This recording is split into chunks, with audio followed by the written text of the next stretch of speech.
कळव्याला 52 बिल्डिंगींना notice आल्या. शीळ, दिवा, डायगर इथे तर भीतीचं वातावरण आहे.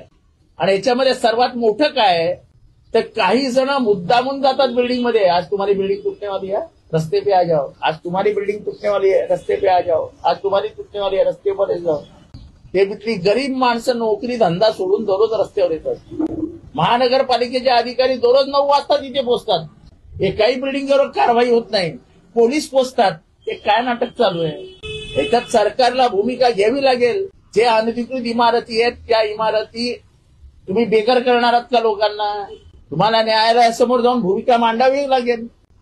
कळव्यामध्ये काल 52 इमारतींना नोटिसा देण्याची तयारी सुरू झालेली आहे. 52 इमारतींना नोटिसा देऊन जर तुम्ही पाडण्याच्या प्रक्रियेला सुरुवात करणार असेल तर कळव्यामधली 52 लोक जाणार कुठे?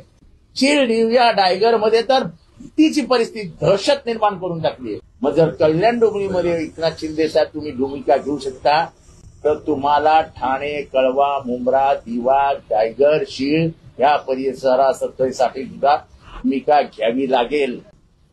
मोर्चा आम्ही करू शकतो, लोकांना रस्त्यावर आम्ही उतरवू शकतो, पण शेवटी भूमिका सरकारला घ्यायची आहे. आम्ही सरकारमध्ये नाहीये. मी फक्त तुम्हाला आठवण देऊ इच्छितो. एक काळ असा आला होता जेव्हा वागळे इस्टेट पासून शीळपर्यंत सगळ्या बिल्डिंगी तोडण्याचा निर्णय झाला होता अनधिकृत.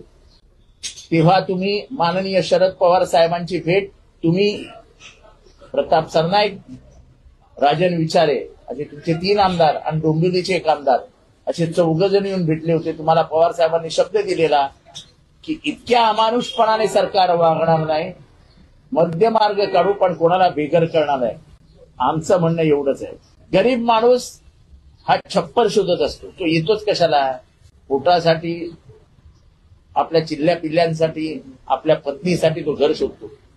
ते घर शोधत असताना त्याला बिचारायला काय माहिती असते सगळं लिगल आहे, इलिगल आहे, काय कसं आहे.